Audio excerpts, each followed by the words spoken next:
This is Happy Monkey. This is Happy Monkey. Happy Monkey. Happy Monkey. This is Happy Monkey.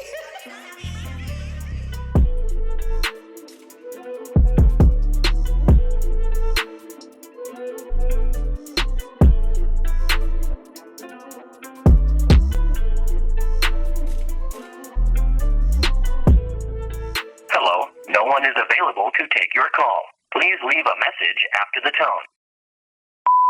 You know the vibes. It's your girl, Little Bit, Happy Monkey. Top of the morning to everybody. Stay productive, stay healthy. We out here, Bronx, New York. Happy Monkey.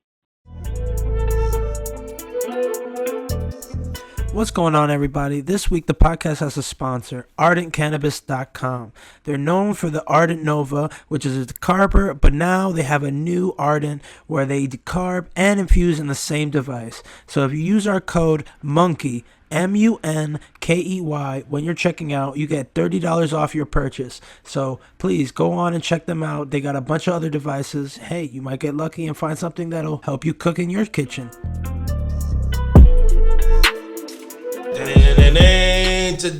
Today on the Happy Monkey Podcast, we got a triple OG, not like your old man from the block, like your homeboy. He's just a person that was just, he's been around your block forever, and that's, the OG.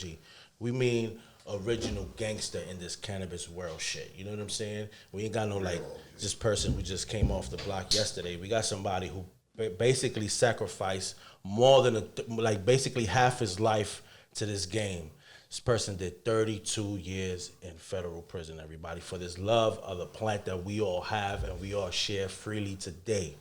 You know what I mean? You want to hit him with more details? Yeah, definitely. Ladies and gentlemen, as Ramon said, I consider him like a cannabis superhero. But Absolutely. Now, after going through all that Ramon just mentioned, this man's an entrepreneur, has his own cannabis, has his own cafes, has some other things coming out that I'm going to let him tell you about in a minute. Absolutely, Our everybody. brother from another Italian mother, George Martorano. Now, reintroduce yourself, George. Tell them all about yourself and where they can find you. Well, I'm so happy to be here with my Happy Monkey friends. You guys adopted me a while back when I came home from prison, and that's so important. But what I like about the Happy Monkey people, they're here. They're here to help others and they give a message. So, right now I'm gonna say a little poem right now because this city is such in disarray. I'll take it, yeah. I want everybody to know, falling stars scream once they descend, and the only ones that can hear that despairing cry are the lonely of hearts, like you and I. So what the essence of that is, what the meaning is, you're not alone. We're not alone in all this, and that's so important. But, we've been getting browbeated with all this going on, but tonight we're going to have some fun. We're going to tell some stories. People need positive vibes right now, tell some George. stories. I own the HappyMunkeyCafe.com, and we're opening more, and we're doing so many things. We're here in New York to create the Hemp Hotel. Hopefully it'll happen. Yeah, let's speak that into existence, baby. Yeah, I mean, New York right now, it's on its knees, but I think it's a city that's going to come back. It has to come back, and I'm here. I'm from Philadelphia, ladies and gentlemen. But I'm Philadelphia, ladies and gentlemen, brotherly love. Right. I'm trying to come here to make a difference, create jobs for young people. Help people. Absolutely. No matter what, my belief is, whatever you do today, you have to have in mind helping others first, not second. So we're going to hopefully have the Hip Hemp Cafe right here in Manhattan, and I can guarantee you, and the Happy Monkey people will be right there. Yeah, you know that. Hey, listen, they're going to be right there. There'll be Happy Monkey. A lot of Happy Monkey love there. Nightclub, and they're going to do what they do to not make you feel blue. Now, George, you know why? It was so important today. Me and Ramon was talking about, and so monumental to have you here rocking with us and to tell these people your journey and your story and all the things you plan on doing. Because there's so many people out there right now, George, that are down and out because we're living through some really, really bad times. And, you know, I want them to see that if somebody like yourself, after going through what you've been through, 32 years in prison, you know, falsely accused, all these different things, to still come out on top and triumph, I think that that's going to give hope in an era where people need it so much. Because they might think they're in a bad place, but there's always somebody that's going through worse. And for them to see somebody like you come around and turn their life around and become an entrepreneur and an advocate and making a difference in this world, I think that people really need this right now, that type of inspiration. Well, it all comes from a basic situation. A basic thing is love. You know, if you're fortunate out there to have someone that you love, it could be one person, it could be more than one person, it could be family, it could be friends. So you get up every morning and you meet the challenges for who you love. That's what it's all about. And you know, like I said, I love New York, and you New Yorkers are going through a hard time, but, you know, just get up in the morning and do the best you can with the little you have. That's it. So definitely, George, you let's give everybody a little throwback situation and maybe a little fun story about George. Can you please give us your first time that you basically picked up a joint, or smoked? was it a bong, or was it a glass piece? Can you remember? I was a kid, about 15 or 16, and I never was a drinker. I didn't like to drink, and Why not? Why you didn't like to drink? I don't know. I just didn't like it as a young guy. I didn't like it because I was always I started running at a very young age. So when I started running, there wasn't even running sneakers. It was Converse or Pro Keds. So I didn't even have running. So I just didn't like the way I feel. And then I met a friend. He come back from Vietnam. He was older than me. And I don't know, he must have came back from Vietnam with the weed, but after I smoked that weed, I said, well, this is the way to go. Do you remember what kind it was? Was it a joint? No, I don't know what kind. I never smoked cigarettes, and my family, incidentally, owned John's Vending. They were the biggest vending company in the city, and they had a lot of cigarette machines, but I didn't smoke. My parents never smoked, so... You know, hey, in another direction, ladies and gentlemen, I'm a Woodstock. I'm a Woodstock. Oh, you're a Woodstock hippie. If you want to hear that story, that's a great story. Absolutely, I want to hear that story. You guys weren't even born yet, Ramon. No, we wasn't born. I want to hear it. That's why I want to hear it. I want to hear it. Legendary. That was a legendary party. Because we met Mr. Lang. Yeah, we met Michael Lang from the organizers of Woodstock, and we went up there like whatever they have left now, and he told us the stories. Well, that's a crazy time. It was in August, I believe it was in August, and it was just a summer day, and I bumped into a buddy of mine, and I just had worked my ass off from my family's business, the vending, and I had a few dollars in my pocket, and he had a van, and he had a Saint Bernard in there. Puppy, about a little over a year old. It was still big. And he tells me about Woodstock. And he said, you got any money? I said, yeah, you got any money? He said, let's go. I don't know. I ain't got nothing. I get in the van. I ain't got a toothbrush. You know? Hours later, we wind up at Woodstock, but we had left just before the stampede of it all. There was one road in from the highway. One way in, one way out. One road in, and you had to go 10 miles in the road to hit the town of Woodstock. And within maybe 8 hours later, you couldn't get that whole. How many people were there? They said over 500,000. So, you know, what to do? There was no water, there was no food. I meet a farmer. Farmer's got hoses out front of his houses, and him and his wife are giving water. Had very long lines. I get to talking to the farmer. He's in bed overalls, got a pot belly, a straw hat. And he said, woe is me, woe is me. I said, what's the matter? He said, I can't get my eggs to market. I don't have refrigeration. I have to get my eggs to market. I said, your eggs to market? I said, excuse me, are you crazy? What you mean? I said, there's your market. I said, you got 500,000 people here? Yeah, so what I did, I said, leave this up to me. So I went and he helped me. We dug 2 big holes. We took some fences that he had. We made a big fire. We drug a horse trough over there. It had water in it. We boiled the water, and I started dumping hard-boiled eggs, hard-boiled eggs. And I had a line. Hustler. I had. There was no food. There was no concession stands, right, George? I had 2 or 3 lines, water. long as a football field, for a day and a half. We had buckets of chains, buckets of cash, buckets of drugs. Yo, crazy. And So how was the weed flow wait a in that? minute. And I told the old lady, the wife, make sure you separate the marijuana from the rest of those drugs. So after about a day and a half, I couldn't stand up. I was actually swaying. So I went to the barn, and I didn't have a backpack, so they gave me my money, I put wads of money in my pants, my socks, my underwear, my shirt, and I took all the weed. And I made it back Don't forget to the weed. where I came from, and I started selling. Anyway, I made about over 40,000. Wow. And eggs. At Woodstock. Egg games was at was Woodstock. popping. My man, That's a egg true story, ladies and hustling gentlemen. game was How was the across vibe point. though? Was there like it was like crazy? Everybody smoking, everybody having fun, dancing. What was the vibe? Listen, one of the The hippie days. yeah, it couldn't get up to stage. It was difficult getting up to the main stage. It was so crowded, but I wind up getting up to the main stage. I remember it was this dawn. The sun was coming out. With dawn, the sun was rising, and 24 hours of the greats, and who came on the stage was the Who. And they performed while the sun was coming up, and it was so. Even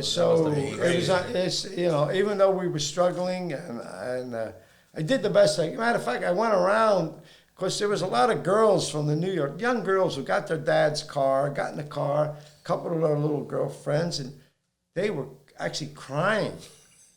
Couldn't get out. They didn't pack any bags. They thought they were coming for a few hours. Like They were like Stuck in Woodstock. hysterics. They ain't going over. So I went around and Stuck in Woodstock.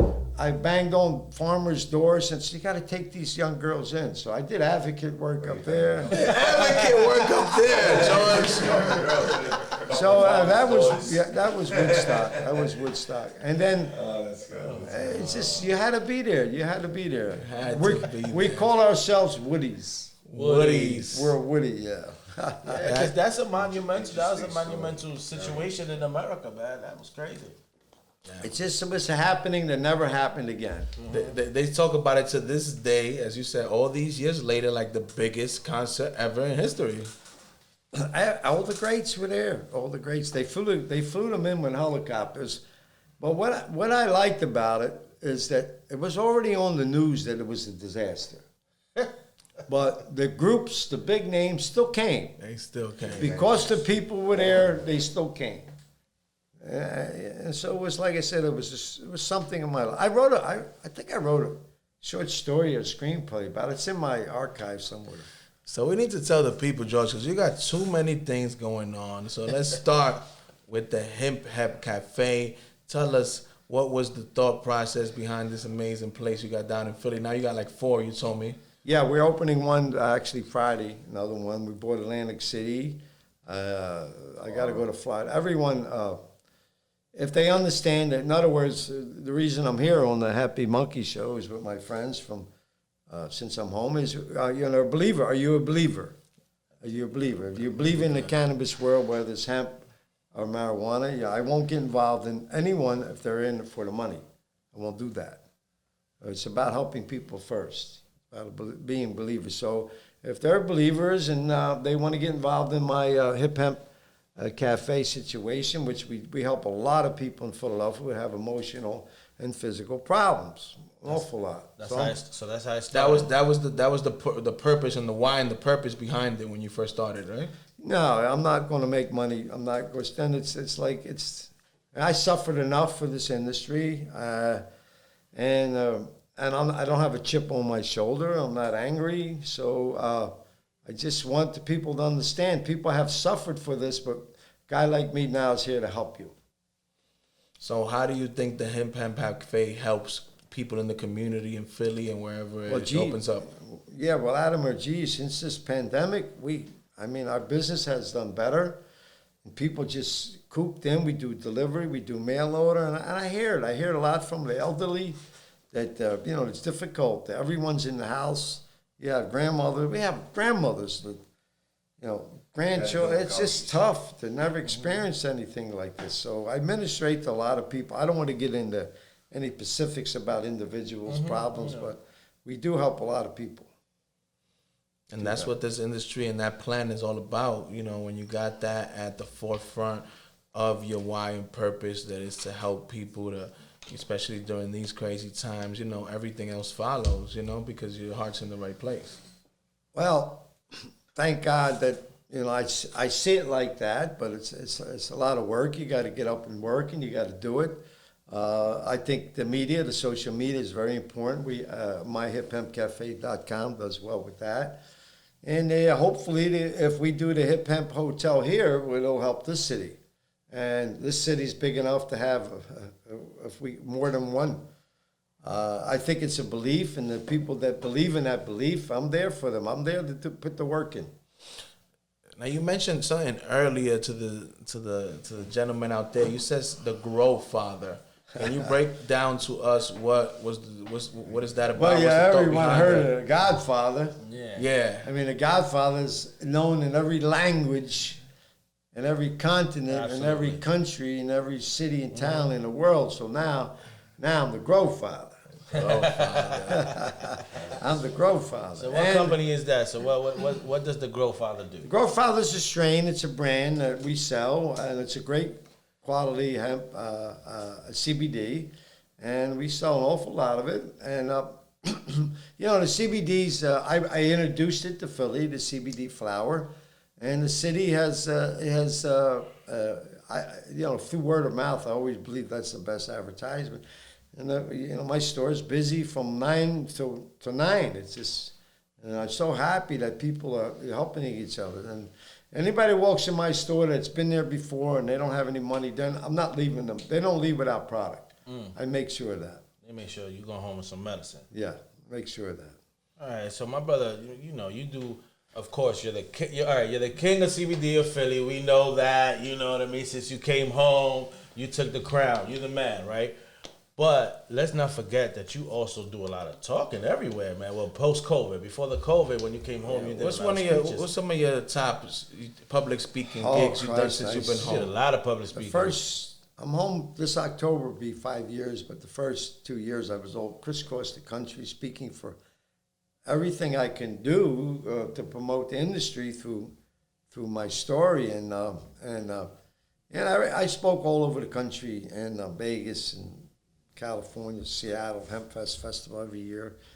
And when they get off stage, there's always like a VIP gathering, and people come up to me and they say, wow, that was a great speech. And if I sort of like know the person and I like to, I'll confide. I said, no, that wasn't the greatest. That wasn't a good speech. That wasn't the greatest speech. They said, what do you mean, George? I said, you know what the greatest speech is? When you got to go to a prison yard up to a gang of maybe 80, 90 guys and save a guy's life that he's wrong. So that's the greatest speech, and I did that more than once. Speeches that save lives. Right. Literally, at that moment. Yeah. So, George, and he did TED Talk, ladies and gentlemen. We're not talking about somebody. We were having dinner the other day, I remember, and a good friend of mine mentioned something, and I want to know your opinion on it, because we know right now, everybody knows how hard COVID and all the events that have occurred this year has affected society, but I think not as many people know how it affected the prison system and what these people are going through in there. So we were talking about how if they had access to cannabis in there, they would be in a better place, because we hear horror stories about what's happening right now in the prison system. Well, I can tell you verbatim that the state and federal prisons are all locked down. They don't know what to do. I have clandestine reports, from families through letters, situations. They're all locked down. And basically, they can't give any. They don't do any COVID testing in prison. Can't do it. Because if the guy tests positive, what do they do with him? What do they do with the guy with him? I mean, what they do is when you're in your bunk, sick, okay, but when you're on the floor, you can't even make it to the bunk, then they dress you. They'll get you some kind of clandestine hospital. It's nothing nice. It's far from nice. And like I said, I keep my fingers to the pulse. A friend of mine, every day, thousands of prisoners released. A friend of mine, he had to go from Florida over to Chicago. And they gave him a big box lunch. Okay. They see if he had a fever. And so he gets on a bus. He goes from Florida. And then he's in Chicago with his sister a short time. And he tested positive. So all that time he was going. Yeah. So they release thousands of prisoners every day. Because right now in our society, the last people that they're going to think about it is prisoners. But I believe I can, personally, I can honestly say I'm an expert in corrections. And right now I'm working trying to get CBD in the state corrections because they have it in 3 states right now, maybe 4, Kentucky, Oklahoma, and I think it's Missouri, Mississippi, where they sell CBD right on the inmate's commissary where you're allowed to go buy every week. And the reports has said it has cut down on violence and the issuing of psychotropic drugs to prisoners that are emotionally unstable. So that's important. So it's actually helping people inside. I'm trying to get it into Pennsylvania state system. So, everything, and I wish it happens because I'll donate my profits to helping guys come home, have a roof over their head, and possibly a job. So I'll use some of the profits for that. So I believe it's a good deterrent for people that don't have any deterrent. There's no deterrent right now. No deterrent. So trying that. So there's no real resolution right now, man, for the prison right now. No, they don't even care anyway. So. Well, right in this city, they're putting prisoners county jail time. I don't want to get into that legality. Yeah. I don't want to confuse people. They're putting prisoners right in boutique motels right in Hell's Kitchen here. I know for a fact where I'm staying. I think between 2 blocks, it was in the media or news anyway. There was over 800. George, so my next question is important because there's so many people, as you said, coming home, thousands by the day, and, every day is getting more and more. What advice do you have for somebody that, wants to get into this industry and is just coming home and is afraid of all the stigmas and et cetera, to really, take the full leap and get into this industry? What advice would you give them, George? Come see me. Simple as that. I don't care how many. I don't care if from Alaska. You make it your way to me, and I will consult. Yeah, I'll work with you.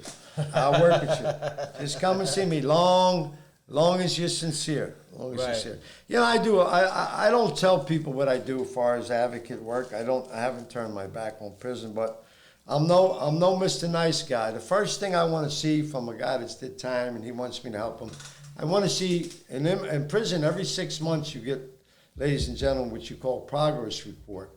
And it tells you what you've been doing there. Mm-hmm. If you've been screwing up, if you've been doing drugs or whatever, your morality, your dignity gets involved.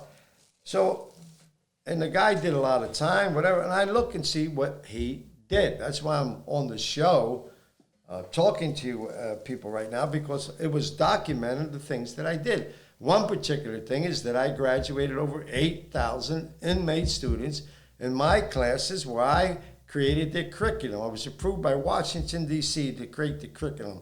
Never been done before in the history of incarceration, which Bureau of Prison started in 1936. And I actually had the signature with the warden on their certificate. So I want to see what you've been doing, because you couldn't be in my class and waste my time if you're a screw-up. Now you're disrespecting me.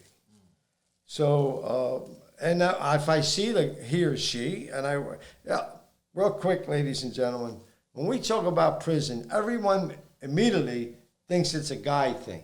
Not true. Not true. Women have suffered just as much and are suffering today. So, it's funny, you did all that time, a guy like me, and I was supposed to die in there. Life, no parole in the federal system meant I come home with a body bag. That's it. Don't disbelieve that. You come home with a body bag. I fought my way out of there. So what I'm trying to say is every day is a day that could be a better day. I don't know if it is. You just wake up and get out there. Just to have that perspective, you mean, right, George? Could be a better day. Could be a better day. Unfortunately, we're having a lot of not so better days. But, don't give up, and it's not our fault. It's not our fault. This situation out there in our country, it's not our fault. So don't get bitter. Don't get bitter. Just keep trying. So what do you think, George, like you that, you've been watching cannabis for like 30, 40 years. What do you think about the evolution from when you first learned about cannabis, 30-something years ago to now, and what a role it plays in society? There's now 33 medically legal states, like 13 recreational. They just deemed it essential for the first time in some states during this situation. So did you ever think that all these things would ever happen when you first smoked in Woodstock 30-something years ago? Well, I don't, like I said, you can talk about the cannabis history. It's only, the rubella plant. The rubella plant conquered Earth through Russia. And the rubella plant was the main strain. It started in Russia and then it went all around the world. And different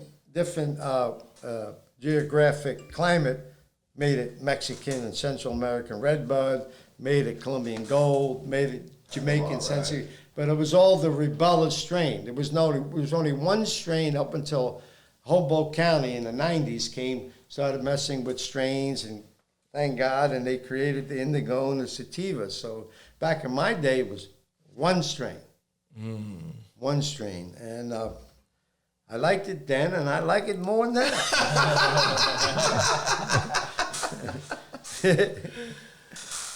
George, so you got to give us, George, your most, whether in, all right, you got to do two. You got to do inside prison and outside prison. Both of your most memorable times smoking with somebody, the most memorable thing that you did. One of each story. One inside and one outside. Before prison? Well, if you could top Jamaica. When I was a kid and I went to Jamaica, I was about 19.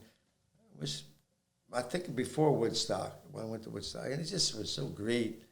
It's free, just having a big bag of weed right near your night table in your room, Absolutely, that's fly shit, my man. Yeah, it was so great. And I was a runner back then, and getting up when the sun come up and smoking a nice joint and running.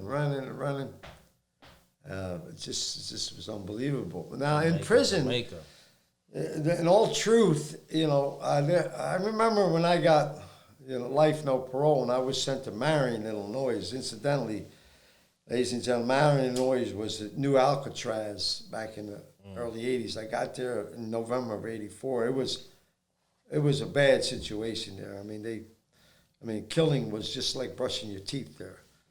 So, I got life no parole, and I'm sitting in the cell. I said, geez, I'm thinking, and all of a sudden I started smelling weed through the vent. This is the most maximum secure prison in America. I said, God damn. And I yelled out, I said, I'm doing life no parole for that smell. Some guy snickered, some guy laughed, all those 32s and 32 plus years, I don't care if you were in the deepest dungeon, it was weed. It was always weed. We made it. It was weed. So, but I couldn't indulge, even though I was a believer, I couldn't indulge all those years due to the fact that I was such in a position that I had people's lives in my hands with my classes. My classes were very stringent. Some of them you had to sign an agreement. I just learned that about you today. I had no idea that you taught 8,000 students. Yeah, that's huge, crazy. George. Yeah, so my classes was 18-month programs, and once you graduated my class, you can petition into the court for relief, or petition to the warden for a kosher transfer. So I had all these lives in my hands, sometimes 120. So if I smoked and got it dirty, I get stripped of all my. In prison you can do great things for a long, long time. One mistake, and that's it. So that's the mentality there. And all those years I did all those things, and I never took credit. I always made the warden take credit, because anybody thinks they're going to outshine a warden is but a fool. George, so how do you think, like, if they went through and allowed CBD and cannabis to be accessible inside the prison system, how would that transform things and change the lives? Oh, Christ! Yeah, I would have changed the vibe. It would have these. It would make them live longer. From stress, stress is a big deterrent factor, major deterrent factor. I seen stress. I seen guys, good guy, nice guy, talkative guy, sensible guy. All of a sudden, the stress gets him, and despair, and they just crawl up on that bunk in a fetal position. And I seen them just deteriorate.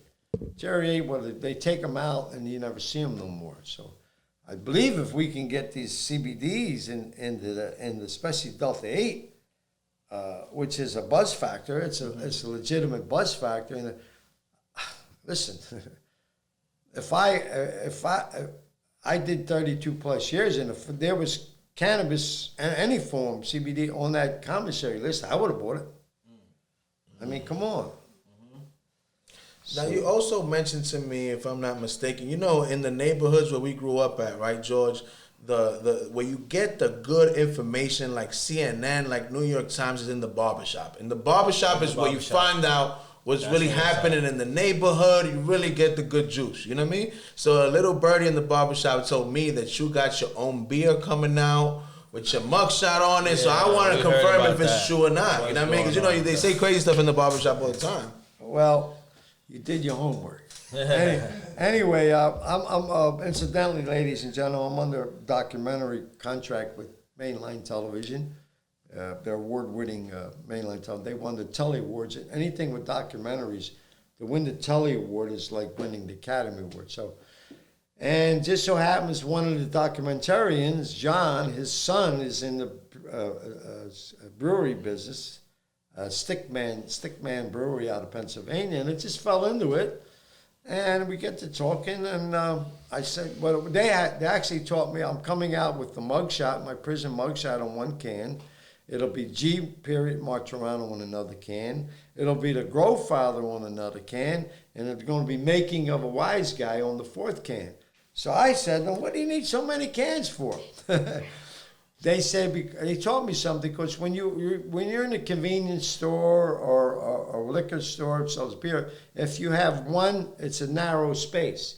But if you have more, it's a wider space. I'll have my picture up there. So they taught me something. So we'll be coming out with actually 4 beers right after Labor Day, and it's a good beer. I mean, I wouldn't sell anything inferior, and hopefully it'll go on to create jobs. That's what I want to do. I want to create jobs. People need jobs. They need to go to work. They need to get a check. So that's what I'm trying to do. Nah, George, like I said, man, you're like a superhero to us. And, you really, give us the energy to win, because you're an inspiration to us. Because, we got a lot of odds against us, being minorities, coming from the bottom of the socioeconomic, ladder in life, and somebody like you helps us see like we could get through whatever they put in front of us to really make a difference in this world. George? Well, yeah, the message is about helping others. It's not about me. We talk about prison, but I can honestly tell the audience better men than me have died in prison. So It's not about me. It's what message my story can give to give people hope to keep going on, especially these young people. I try to spend a lot of time with young people and just, talk. People listen if they like you. They have to like you. No one's going to listen to someone they don't like. So once I cross that barrier, then I'm able to help one. Maybe I'll help more than one.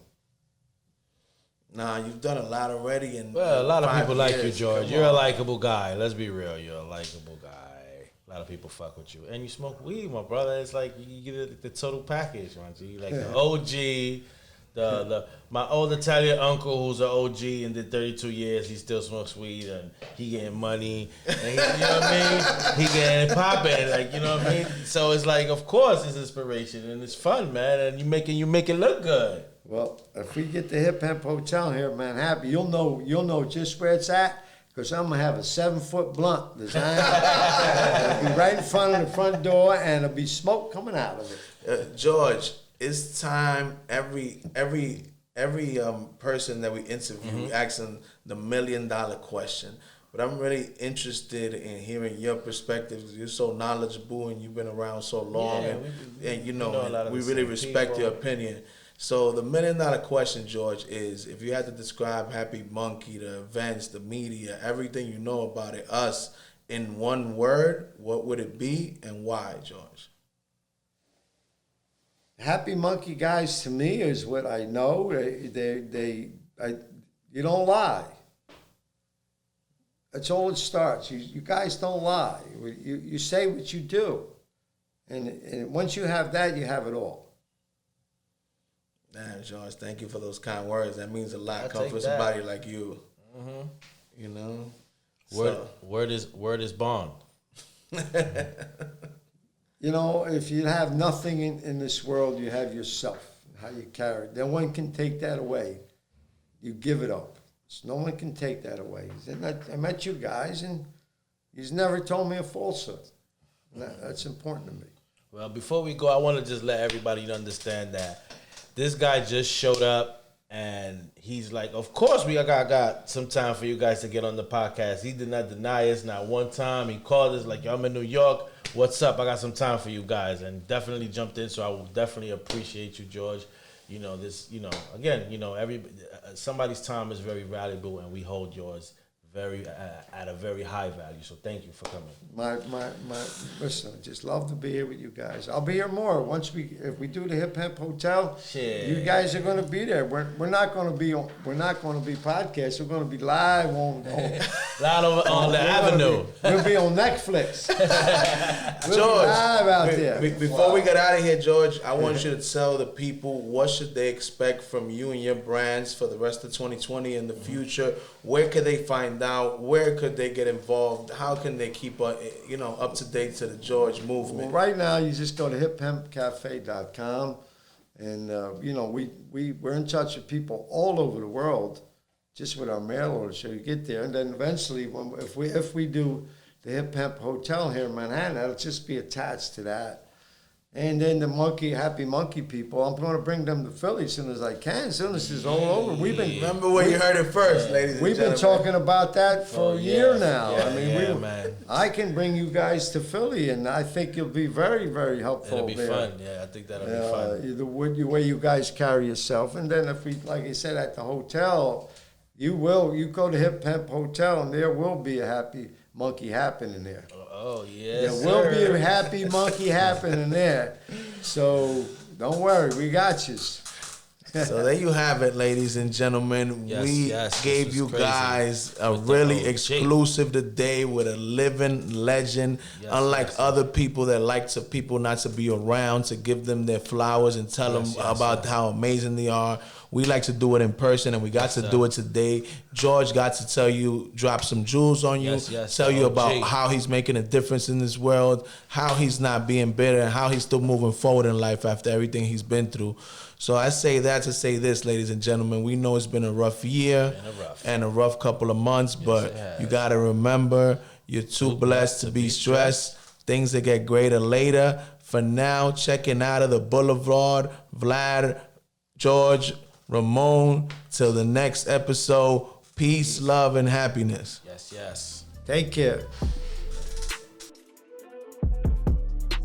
What's good, everybody? This is your nigga Ralph, trying to keep you fresh with the info from Happy Monkey every single podcast. You already know what it is. If you haven't followed us yet, follow us on Instagram at HappyMunkey_ or Happy Monkey Goodies. Now remember, that's monkey with a U.